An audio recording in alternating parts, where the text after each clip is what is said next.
right.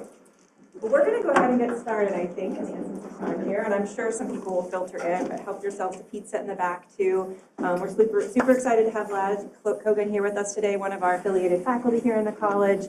His outstanding research on both education and politics and local government, all sorts of really important and interesting topics. So I'll turn it over to you, Vlad. Awesome. Well, thank you all for coming and for, especially in this weather. So I'm glad you made it. So, yeah, really excited to present. So the title of the talk is The Gerrymandering of K-12 Education.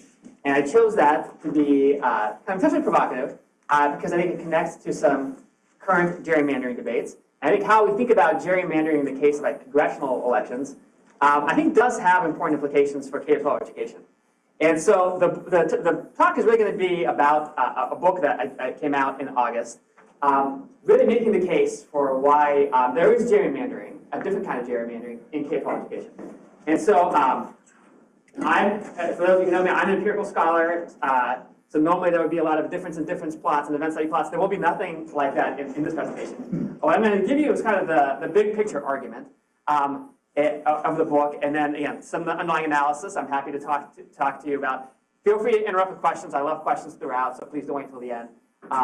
I will mention that there's a couple of former students here, Kyle and Dylan, so thank you for coming. And also thank you, Alex, for writing a great Amazon review of the book as well. It's a great book. Thank you. So it is available at the library, and so today I'm going to focus kind of on the first 8 chapters, which are all really bad and dark and terrible. And then the last chapter has all the solutions, which I won't have time to talk about. But if you're interested in solutions, I have some ideas as well. And I know Stefan is teaching, but a lot of the work in this book, again, there's a lot of original analysis, but a lot of the thinking and a lot of the, I think, theoretical framing really comes out of work that we've done with him and our co-author, Zach Peskowitz. And so the title is about gerrymandering. So I gave a version of this talk about a month ago at the University of Southern California, and it was the day after the Supreme Court decision upholding the California gerrymander. So it was actually particularly timely. So let me explain to you briefly how I think this connects to gerrymandering, and really provoke you with the big thesis, which again I think you'll find very controversial. And I will say some of the examples here I think are going to be especially controversial, and maybe even even maybe excessively so. But I think they will force us to grapple with I think trade-offs that we usually try to pretend don't exist. Okay. So a key premise of my book is that Chief Justice Earl Warren, who was the Chief Justice between 1953 and 1969, was wrong. Okay? And so hopefully that got your attention. So what was he wrong about? Well, let me back up. So after he retires in 1969, and some of you know, before he was the Supreme Court Chief Justice, he was the governor of California, and he kind of made a deal with President Eisenhower to get appointed. So after his retirement, he would give a lot of interviews with journalists, and they would always ask him, Mr. Chief Justice, what was the most important case of your time on the court? And again, of course, this was a monumental period where many of the famous cases we can think of were decided during this period. So there was a lot of cases to choose from, and he always had the same answer. And does anybody know, want to guess, what his answer was? Again, 1953 to 1969. What was the most important decision according to the Chief Justice himself? And I do have some audience participation, so this is the first one. Yeah. Voting rights? Voting rights? Yes, that's right. Any other hypotheses? So that's actually the correct answer. That's the correct answer. That wasn't the answer people expected him to give.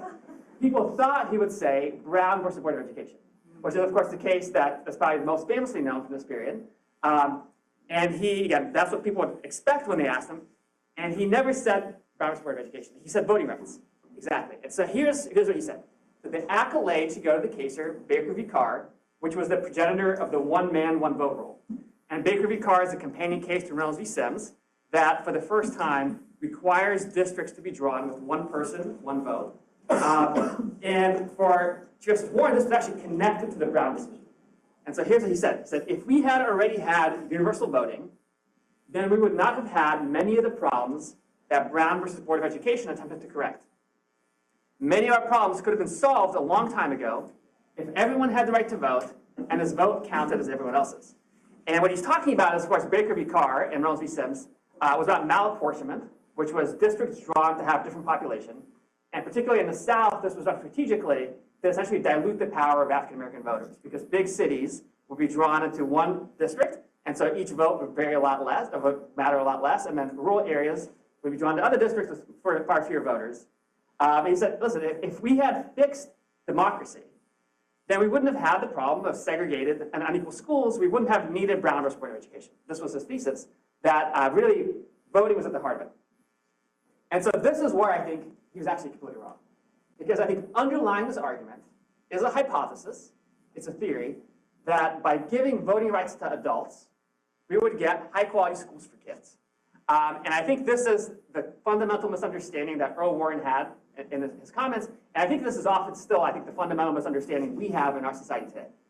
And so the premise of my book, my argument, is that really it's not the case that giving greater voting power to adults will necessarily translate to better schools for kids. Sometimes it could. I think oftentimes it actually becomes the primary barrier to providing a high-quality education. And not only do I think Chief Justice Warren was kind of wrong, I think he should have known better at the time, given the information that was available to him at the time. So what was the information that was available to him at the time? I want to give you two pieces of information I think is kind of interesting. One was almost 60 years before the Brown decision. So again, and this was relatively well known, something that happened in Indiana, just across our border.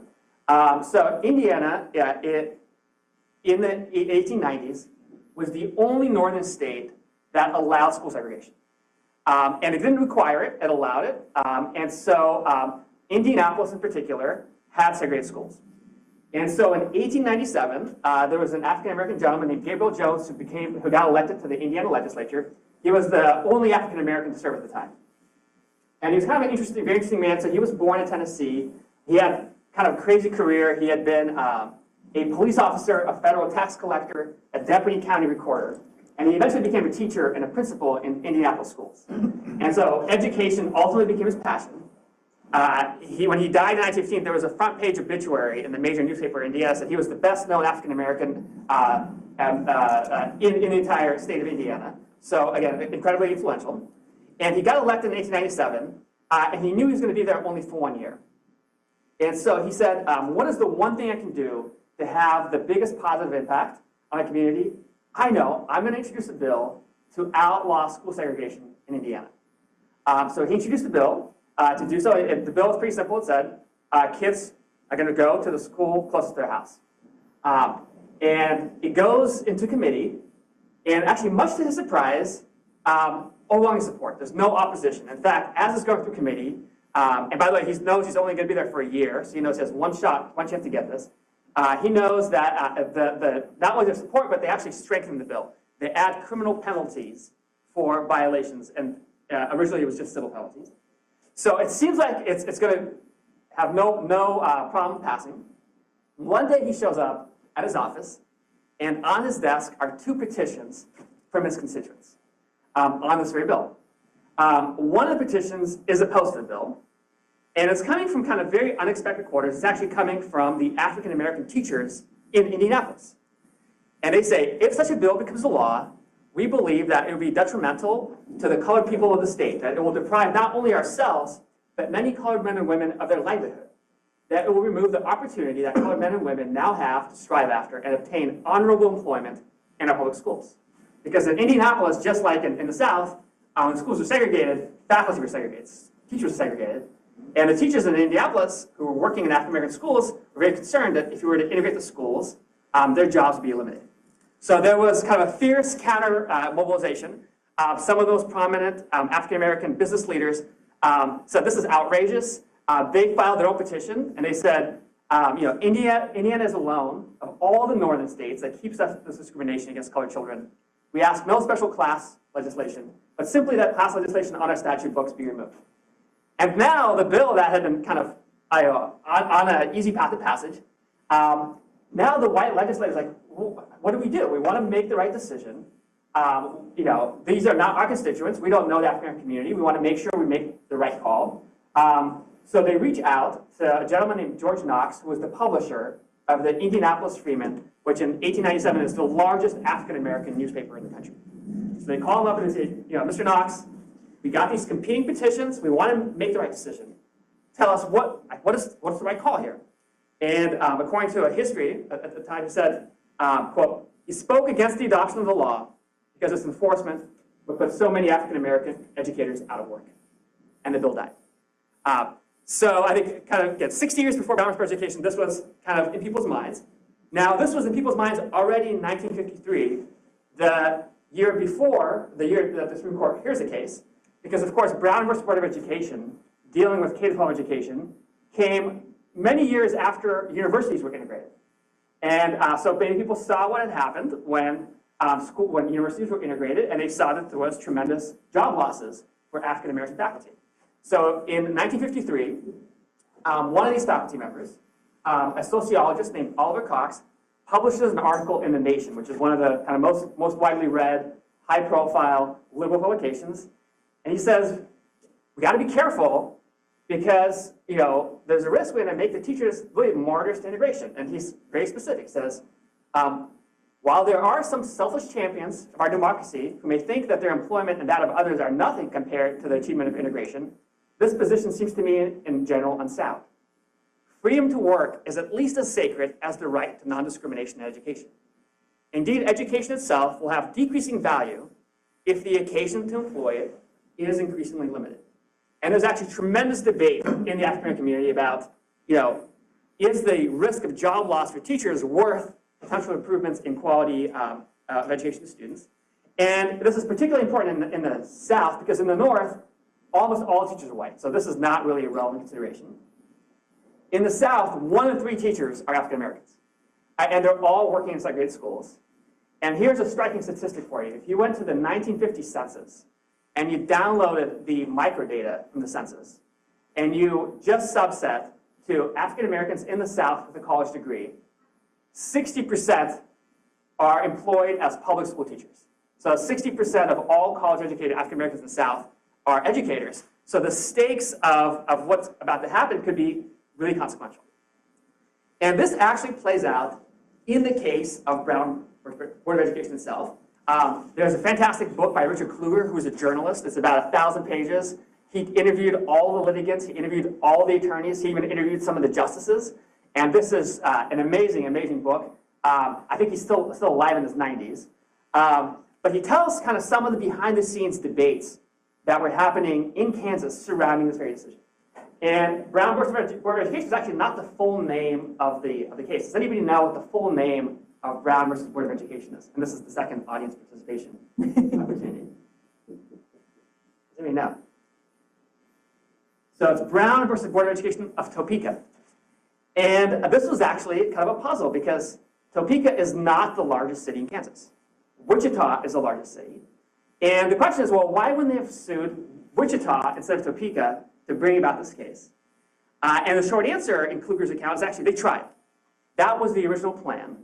But it turned out there was not much support for this idea amongst African-American leaders in the city of Wichita. So according to Kluger, here's kind of the account. So in fact, a lot of the mobilization litigation was led by a white woman named Esther Brown, who's a kind of a Jewish lady from Kansas. She had an African-American maid who she drove home. And she lived in a small community of South Park. And so one day as she's driving her maid home, she sees the state of the schools in South Park and says, this is outrageous. This is unacceptable. These schools are much worse than the schools for white kids. We got to fix this. She mobilizes the South Park community. They're successful. And she says, all right, we've done South Park. Let's now kind of take the show on the road. Let's go to Wichita because it's the largest city that will really make an impact. And so here's how Kluger describes it. Flushed with the victory in the South Park case, Esther Brown pushed the NAACP in Wichita, the biggest in Kansas, to launch a suit against segregation. But she was beaten by the teachers who feared for their jobs. So, unable to get the NAACP in Wichita to sign on to this case, said, all right, well, can I go someplace else? So she finds Wichita, she finds Topeka, and in Topeka, interestingly enough, things are a little bit different because they have an NAACP, but the teachers in Topeka are not members of the NAACP. And in fact, they're intentionally not members because they're really concerned that the NAACP is really active on school integration, and that is not necessarily a cause that they support. And so she's able to convince the NAACP in Topeka to sign on the case. And so again, according to Kluger, here's what he says. that leadership came from the blacks best trained to supply it was particularly apparent amongst the 3 dozens or so colored public school teachers of Topeka, who wanted no part in any drive to desegregate the grade schools. It was hardly surprising, here's another quote, it was hardly surprising then that the NAACP reorganized itself in Topeka after the war, and when it did so, no black teachers joined it. It was a threat to them in more ways than one. Most obvious was its growing interest in ending segregated schools. And yeah, all this I think was widely known at the time, so Chief Justice Earl Warren probably should have known about some of this internal debate.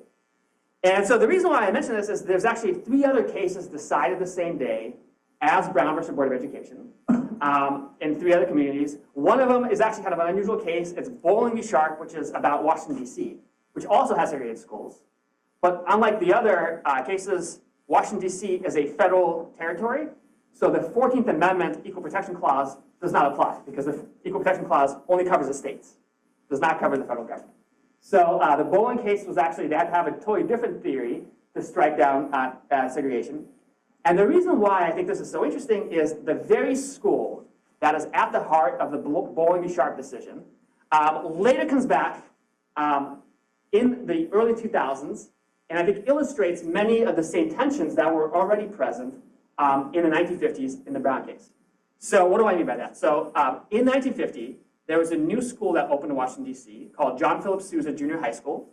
It was named after a famous American composer. It was an all-white school. It was under-enrolled. It was on the southeastern side of D.C. And there was nearby an overflowing African-American school. So there was a group of parents working with the NAACP who took their kids to Philip Sousa, tried to get them enrolled, were turned away because it was an all-white school, and ended up suing, and that was they were the plaintiffs in the Bowling case, which led to desegregation being struck down. So I think it's interesting to see what happens in DC following all of this. And in particular, I think DC offers a really powerful test of Earl Warren's hypothesis that voting power for adults will produce better educational opportunities, especially better educational opportunities for students of color. Because DC, as some of you may know, is kind of known for being the first city with a majority black electorate. So it's the first city where African Americans have tremendous political power. The nickname Chocolate City kind of reflects that fact. It's the first city that has a majority black police department. So a lot of the literature on policing and race kind of looks at DC because there is kind of some interesting dynamics there.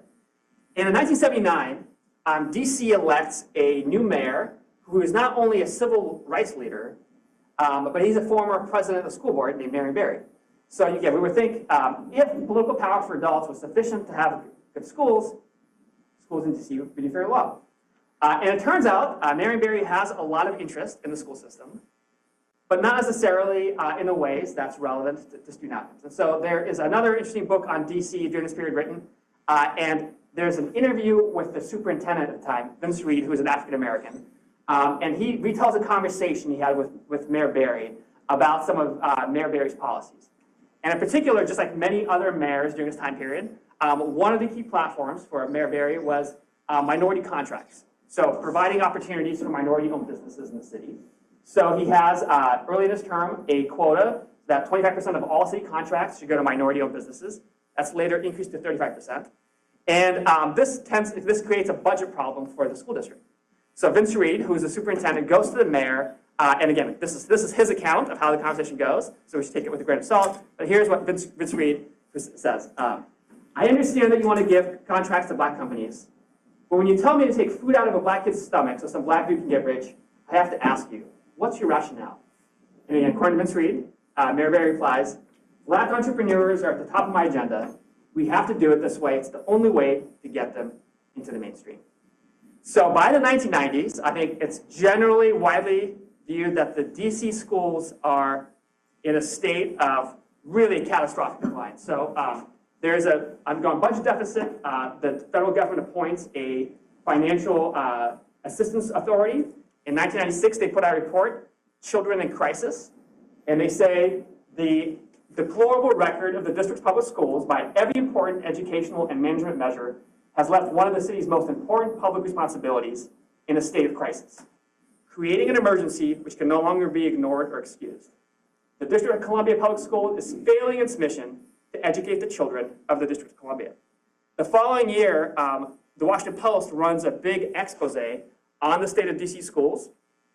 The headline is "A Well-Financed Failure," and they note that DC in 1997 is one of the highest spending school districts in the country. And yet, according to this article, quote, still winds up short of books, crayons, toilet paper, and in some schools, even teachers.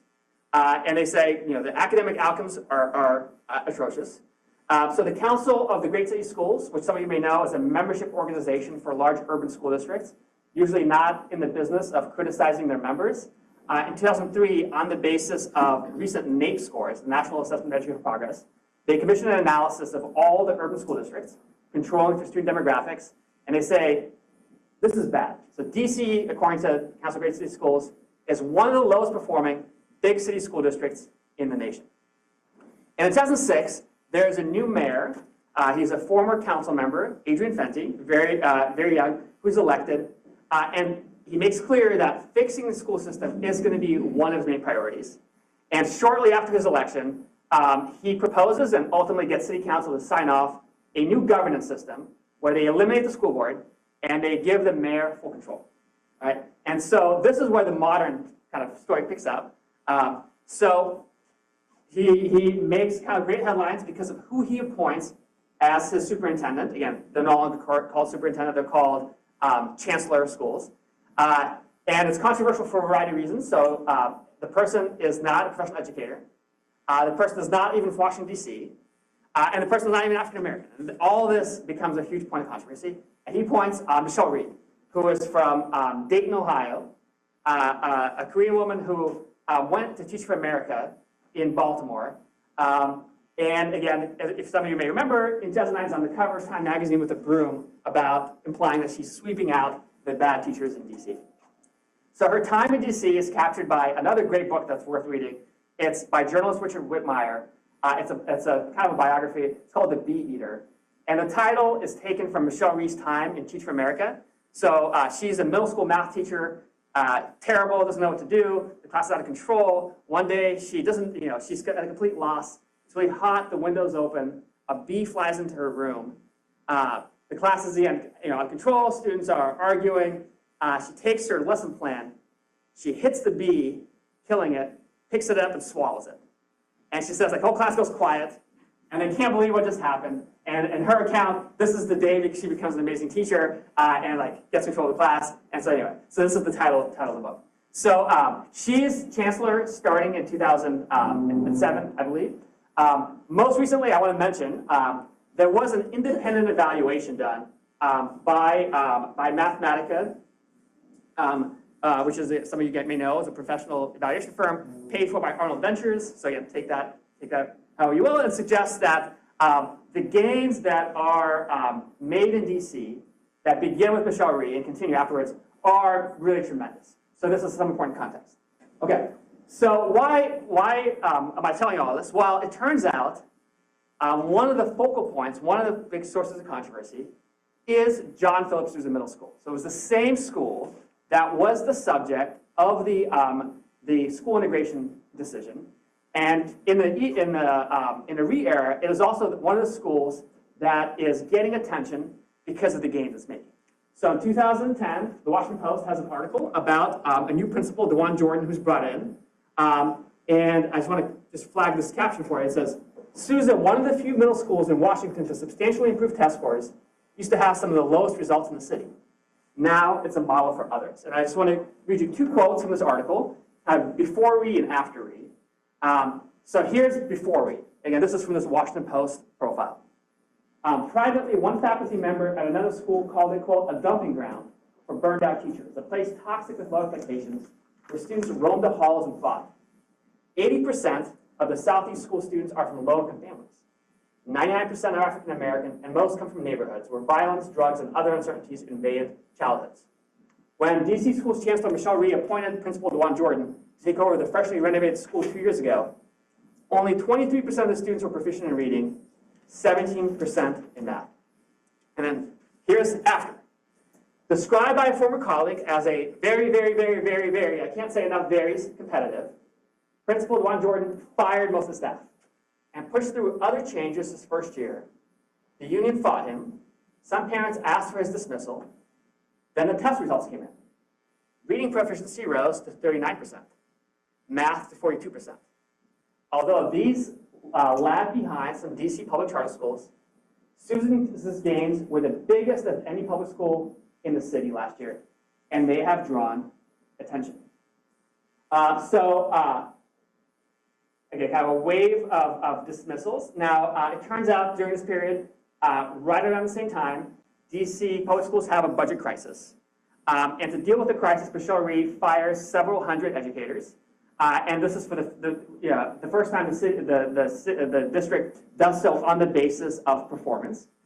This generates tremendous community criticism. And by the way, I learned recently, so if, some of you may know Paul Peterson at Harvard. He has a class he teaches. He brings in speakers every fall. Michelle Reed was in this class last year, and she actually volunteered information that, again, I think nobody had known, but she had actually come to the mayor and said, hey, why don't we hold off for a year on doing these layoffs until after your reelection?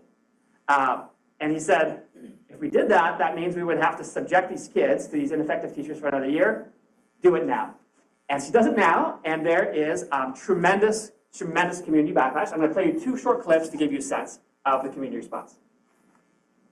So this is a clip from a documentary from PBS Frontline that came out in 2013. It's called The Education of Michelle Reed. And they specifically ask her about these set of staffing changes. We're not running this school district through the democratic process. It's not a democracy. No, it's not a democracy. All right. So pretty controversial. Now, of course, also wrong because it is in fact a democracy. And as I just mentioned, because her boss, Adrian Fenty, is about to stand for re-election. And it turns out that in 2009 or 10, when he's running, it is seen by everybody as a referendum on education reform in Washington, D.C. So I'm going to play another short clip. I edited this down, so you'll see that there's a little bit of a skip. And this is from CNN on the eve of this election. And you can see it's pretty clear to everybody this is going to be a referendum on Michelle Reed and a referendum on education.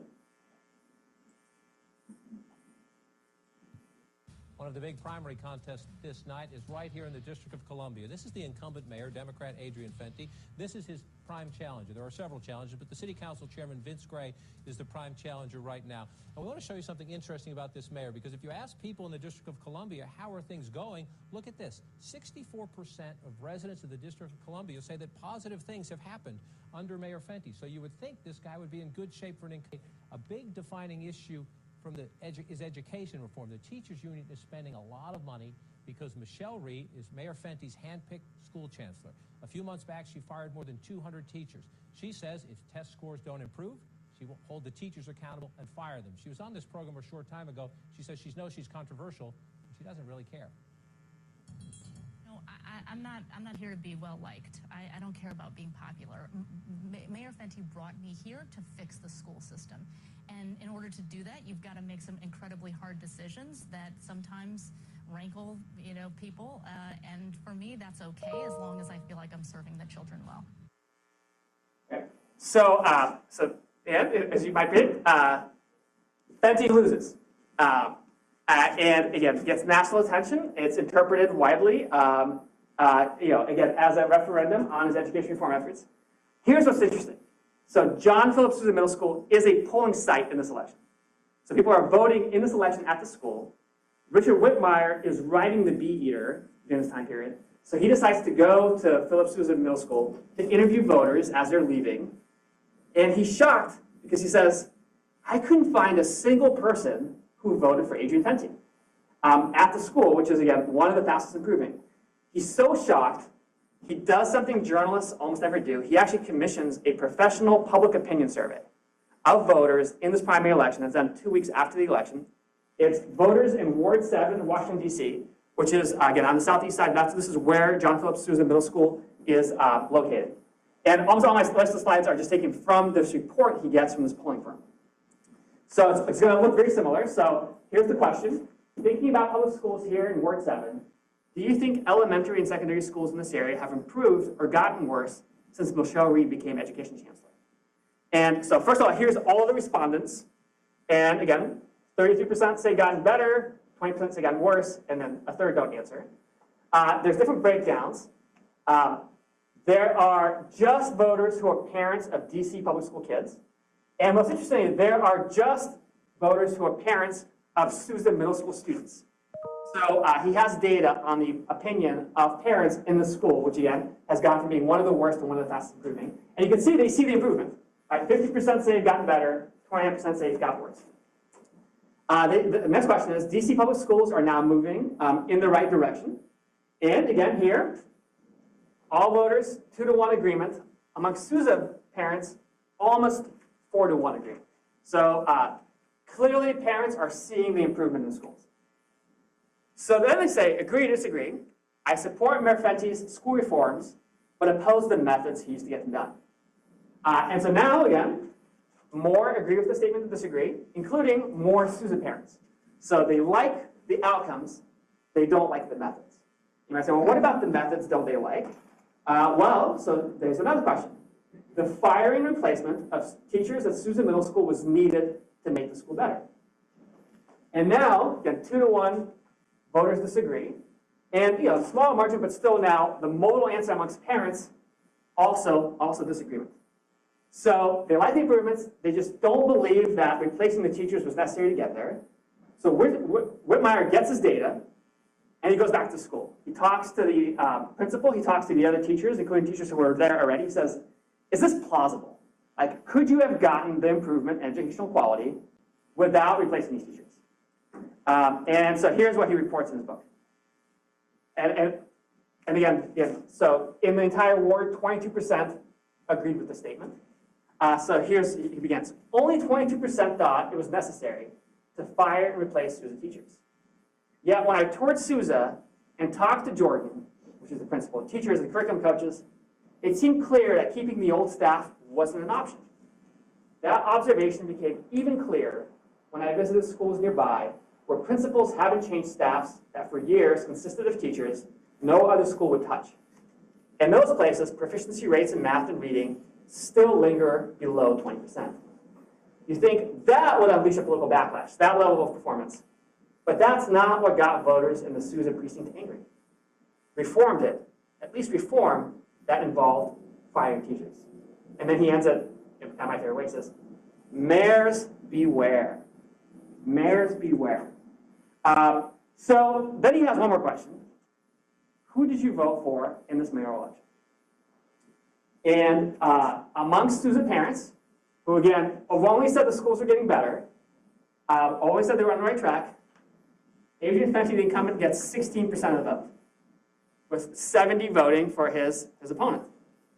And in some ways, I think this is kind of the puzzle, this is the trade-off, this is the big question that I think we need to wrestle with, which is, if turning one of the worst schools into one of the, in one of the lowest performing school districts, into one of the fastest improving, cost the incumbent his job, where could you possibly get reelected improving educational outcomes for students, especially if they come at a cost? I think that's the key thing here, right? Just like with the school integration question, there was a trade-off, right? Do we improve schools, even if it means job loss, or do we protect the jobs if it means keeping the schools suboptimal? And of course, again, we don't want those trade-offs, right? In an ideal world, those trade-offs wouldn't exist.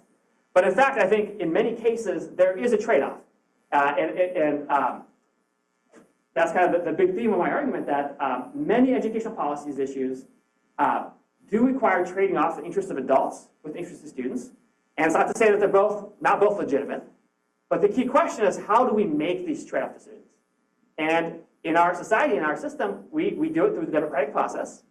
And my claim is that this process is effectively gerrymandered. And by gerrymandering, not in a Democratic Republican way, but gerrymandered really to serve the interests of adults, not the interests of students when these trade-offs are required.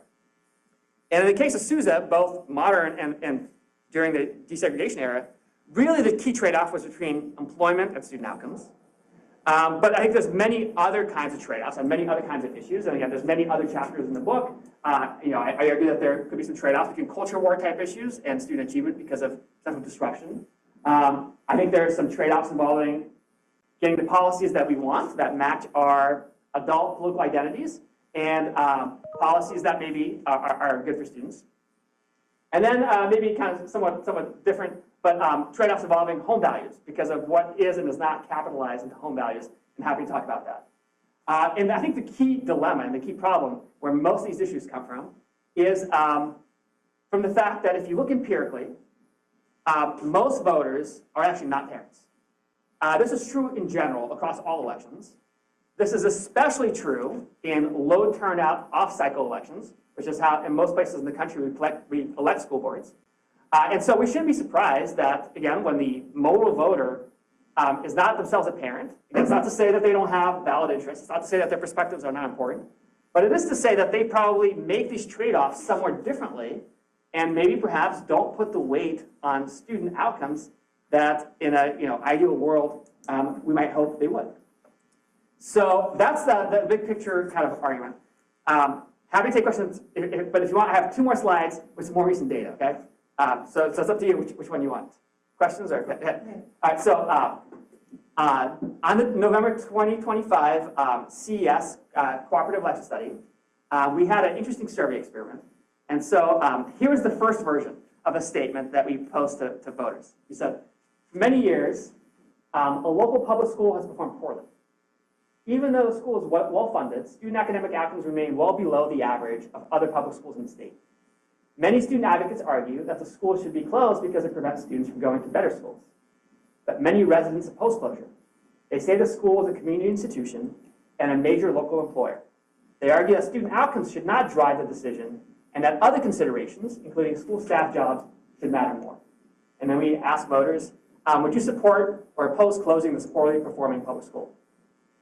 So half of the respondents saw this question. The other half, we made just one small tweak. Very simple. We took the word school, we did Control F, and we just replaced that with hospital. We took student outcomes, and we just replaced that with student academic outcomes, and replaced it with patient health outcomes. And then we said, I should have updated this part as well. We said, do we support closing this hospital? And what we're trying to get at this question is trying to see, is education different? Is how voters make trade-offs different than they do in other policy spheres, where, again, arguably the same kind of trade-offs are involved? Any hypotheses about what the data show? We just got the data Thursday, so you have the first people to see the results. Maybe you want to bring it out so you see? Yeah, I guess my hypothesis is the way you worded this, it will flip, but this is not how hospitals are funded. And so if you ask people, do you support the ACA or no, it would be just like your first example. So if you support, you mean like federal funding? Like, yeah, whatever. I'll ask you more questions about that later, but I feel like this is like framed as if the public funds the hospital. But like, well, that's fair. So we did frame it as a public hospital, public school. So you're right, the funding is different, but what we're trying to keep is the trade-offs, right? Oh, I totally agree. I bet it will flip, but like, I wonder if you framed it the way hospitals are actually funded, if it would be more like your first example. No, that's fair, yeah. So it's definitely possible. Again, I think the question we're getting at is, if there's a trade-off between patients and hospitals, and we know people care about hospitals, like they're born there, so many people, and we know in rural areas especially, they are the biggest employer.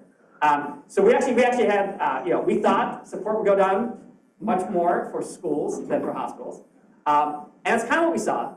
So again, when you framed it as hospitals, people generally said close the bad hospital. But there was, again, maybe unexpected to us, a big partisan divide, where if it was about a hospital, the majority of all voters said close the hospital, even if it's a community institution, even if it means a loss of jobs, prioritize patient outcomes. When we said it was a school, again, somewhat to our surprise, there was kind of a partisan divide, and amongst Democrats in particular, 2/3 now said you can't close the school. And again, totally unexpected. We didn't have any hypotheses about partisanship, but I think just wanted to share this with you. Yes? What's the sample size? About 1,000 respondents, so 500 per group. Yeah, and this is national representative YouGov panel. Yeah, I think confidence intervals Yes. really help. Yep. Oh, yes. As you hinted, I was also curious if you have tried breaking this down in terms of geographic variation, because some areas have like one hospital, some areas have many hospitals, so the trade-off is very different by geographic area. Definitely. And one of the reasons why we're interested in this is some of the debates about school vouchers particularly red states, heavily divided urban versus rural Republicans, precisely because for rural Republicans, this is like the major employer in their community. And so like both in Tennessee and in Texas, a lot of the opposition to vouchers came from Republicans in rural areas, precisely because some of the trade-off concerns are especially salient in their communities. So I'll stop here, and happy to hear your questions, comments. Yes. Yeah, I really appreciated all the historical context. Thank you so much for sharing that.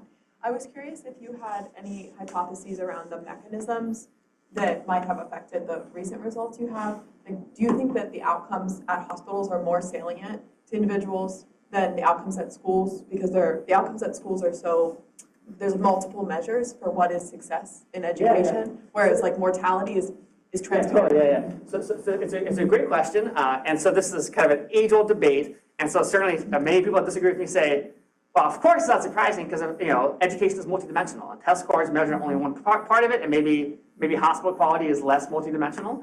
I think kind of two responses on that point. So we have survey questions about what are schools for. And it's true that there's people say I want high test scores, I also want civics, I also want extracurriculars.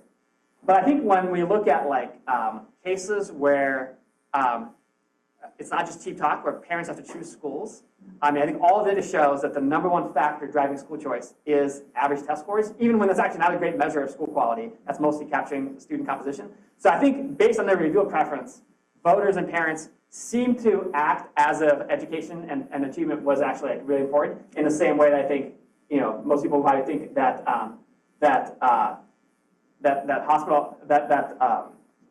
patient outcomes were important. Now we do have another question part of the survey.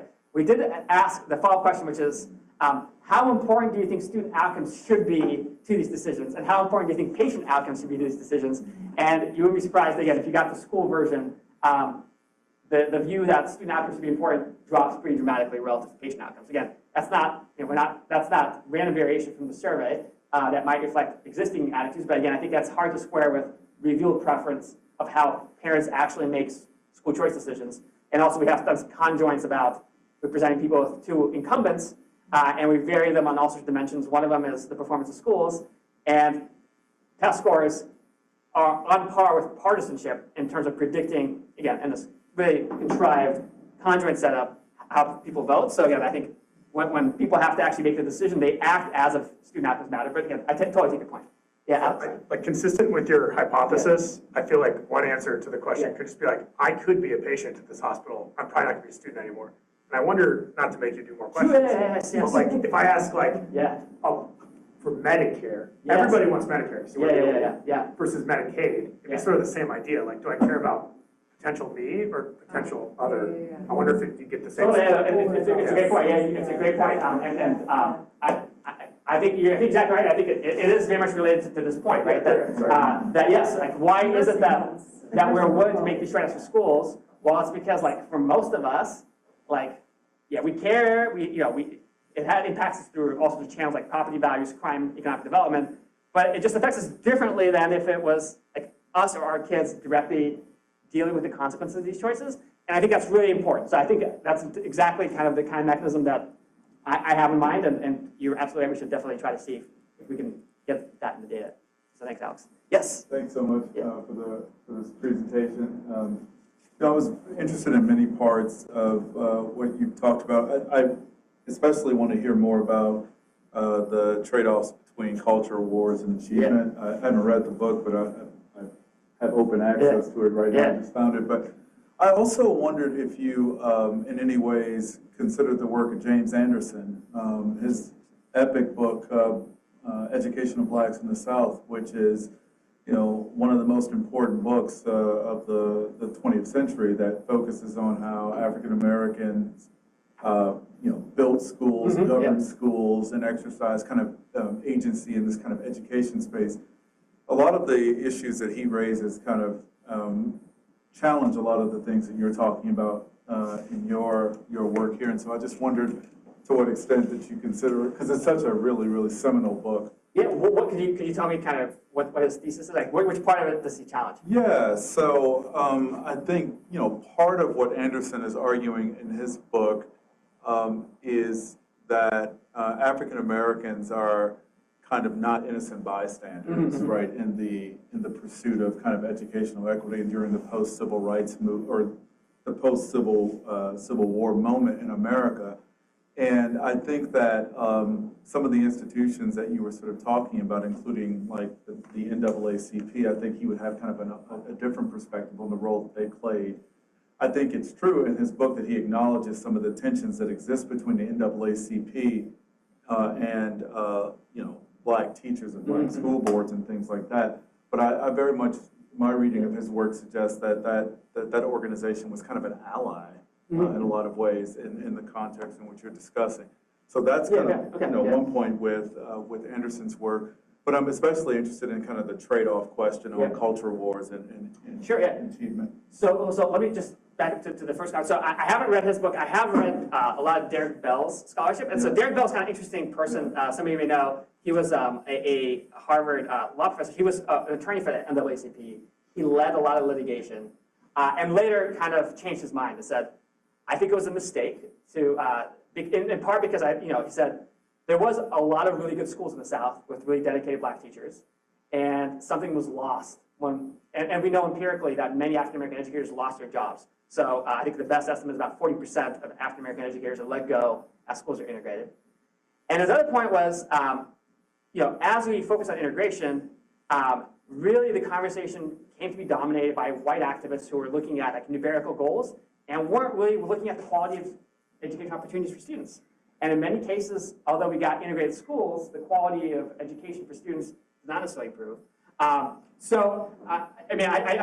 know kind of there's some empirical questions at the heart of that debate. I think the best answer we have, I guess it's a two-part answer. So Owen Thompson, who's again the same economist that did the work on job losses, does show that integration in the South dramatically improved student outcomes at the expense of employment. He also shows that integration in northern cities, where it was mostly de facto rather than de jure, did not produce the same student gains, but produced many of the same, I think, employment impacts. So again, I think, I just want to kind of acknowledge that point. But to your point about culture wars, I'll give you two examples. So I have a chapter on this topic. There's kind of a large and empirical analysis that uses a big database that Cato put together. But I'll give you two examples that I opened the chapter with. One is in Coachella in Southern California. It's a small rural district in a very agricultural community. And I don't have the slides. I wish I had. They had a mascot that they came up with in the 1920s. That was the Arab. And it was an incredibly offensive mascot. Now, they didn't mean for it to be offensive. Originally, in the 1930s, they chose it because they got a crop that was like the mainstay crop of that region was imported from the Middle East. And it was so important to their community, they said, let's honor the Middle East by making our mascot the Arab. And so 100 years later, nobody kind of thinks about this. This is now a majority Latino school district. It's got a majority minority school board. The superintendent is a civil rights leader from the South. It doesn't occur to anybody that this mascot could be controversial. And they get a letter from the Arab American Anti-Defamation Committee that says, you got to change your mascot. This is outrageous. And they go to the alumni of the school, and the alumni say, we love our mascot. You cannot change it. So for the next 8 months, the superintendent is doing shuttle diplomacy on developing a new mascot that on one hand is not offensive to Arab Americans, on the other hand, the alumni can live with. And like this is literally what he's doing for 8 months. This is around the same time that the district is implementing a new one-to-one device initiative. They were one of the first to do iPads. Turns out that initiative kind of goes sideways. The teachers are mad. They said they didn't get enough training. The superintendent ends up getting fired. The deputy superintendents end up getting fired. And I think the thought experiment that I have in mind is like, what if we go back in time and the 8 months that the superintendent spent negotiating a new mascot was instead reinvested in this iPad initiative? That's, I think, one way to think about the trade-off. So another example I'll give is in Pennsylvania, in rural Pennsylvania in 2006, there's a small rural district that very controversially votes to make intelligent design a required subject in their high school biology class, and they adopt kind of a controversial textbook. They're sued right away, goes to federal court, they lose.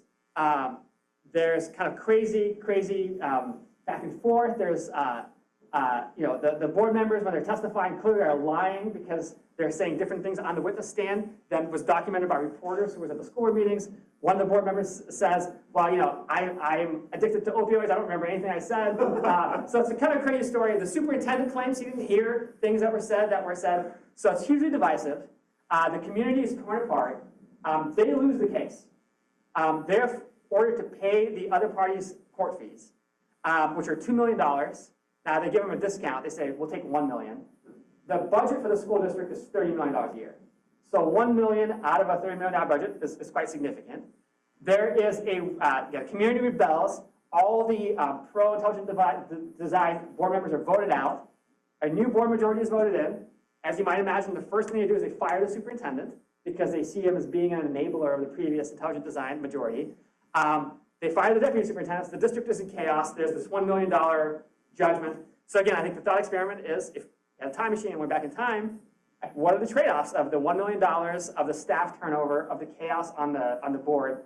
How does that impact the operations of the district? So those are the kind of culture war trade-offs that I'm thinking about. And I picked those two because I think they have different ideological valence, right? That people who are maybe would agree that the intelligent design thing was crazy might be more sympathetic to the offensive mascot and vice versa. But I would argue that I think the underlying mechanisms, which is, resources are fixed, staff time is fixed, and both being used on one purpose means that they're not being used on the other. So that's the mechanism that I have in mind to answer your question.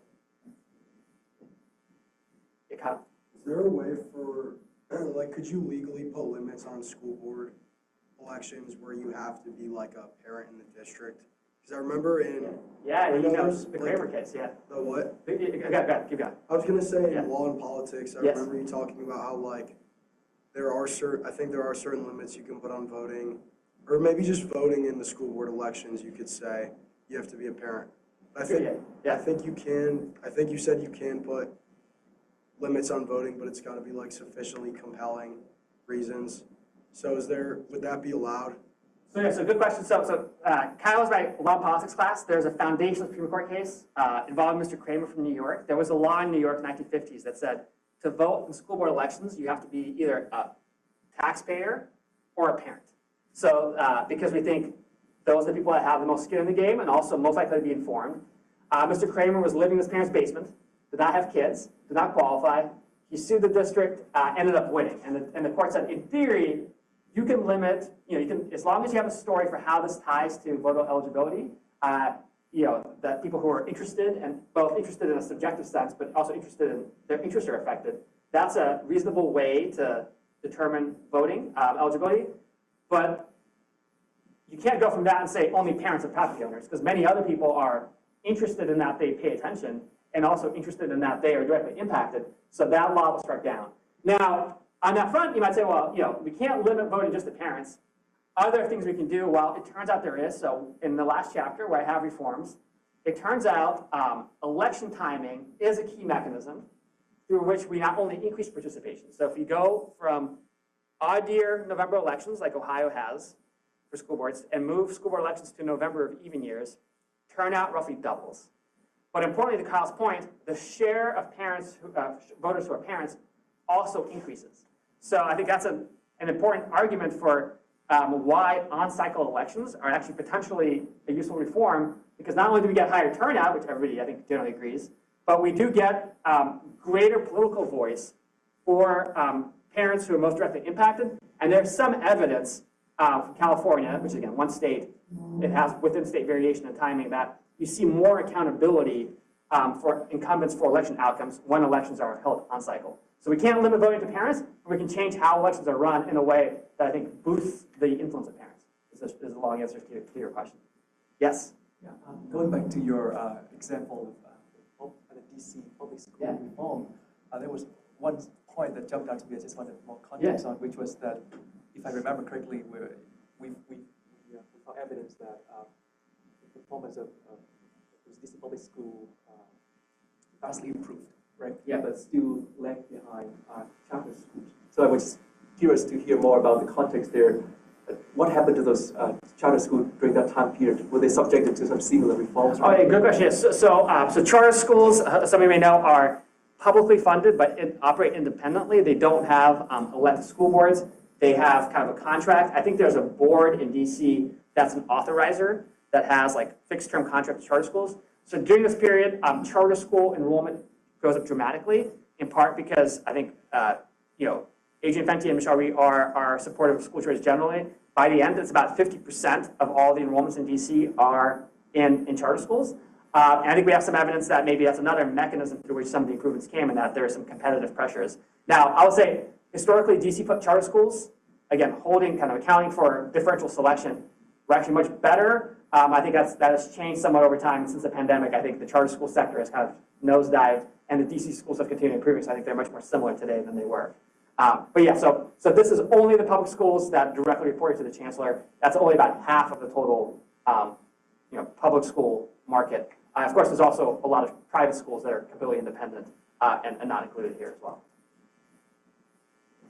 Yes? Yeah, I'd love to ask about some of your predictions for how do we align incentives among voters with school outcomes.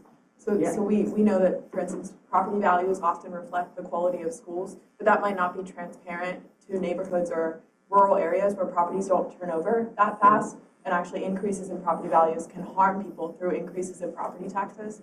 So like what other mechanisms align incentives to get the voting populace on board with high educational achievement? Yeah, so great question. So I think one of the challenges is property values reflect perceived school quality, not actual school quality. It's mostly capturing against student socioeconomic status. So it actually creates perverse incentives for kind of keeping out disadvantaged students.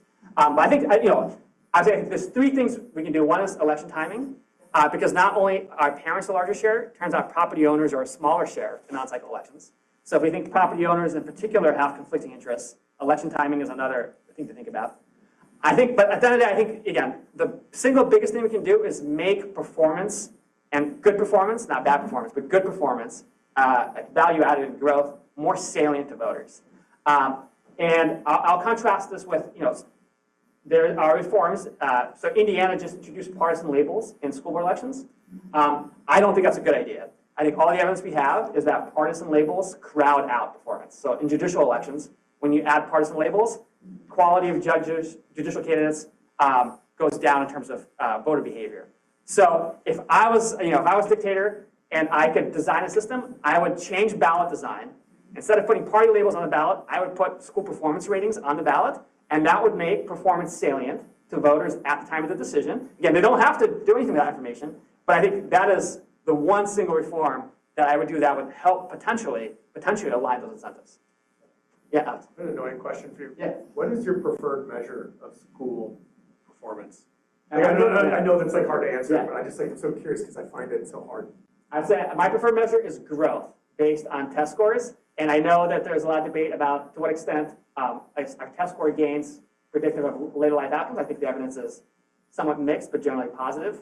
And especially at the school and district level, at the teacher level, I think that evidence is much weaker. Growth within a kid over time, or growth over time? Within a kid, yeah. Within a kid over time, exactly. You can't always be growing. Exactly. I guess you can over time. Exactly, yeah. So value added, yeah. So basically regressing your test scores this year, conditional on your test scores last year, essentially. Yes? I just wanted to go one quickly back to kind of the trade-off question, because this is so interesting to me. So could you say a little bit more about how you're thinking about trade-offs, specifically between kind of adult employment and kind of student academic outcomes? Because I understand it kind of in the abstract, but I was also thinking there are all of these other contextual and structural factors that kind of exist beyond schools that might not be, might suggest that adult employment within schools really isn't to blame for student academic outcomes not increasing or even decreasing. And so in what ways, if in any, do you kind of attend to those kinds of structural factors that exist beyond kind of the school? Yeah, sure. And to be clear, and I'm not saying that adult employment considerations are the main cause of school issues. My claim, I think, is a little bit narrower, that there are reforms sometimes that put these two interests at risk, at stake. They require the trade-offs. I think integration was one area. I think what happened with Michelle Reed was another. If any of you have followed what happened in New Orleans after Hurricane Katrina, I think the same kind of issue came up. And so my question more narrowly is, there are circumstances where, serving students better does mean letting go of some of the current educators.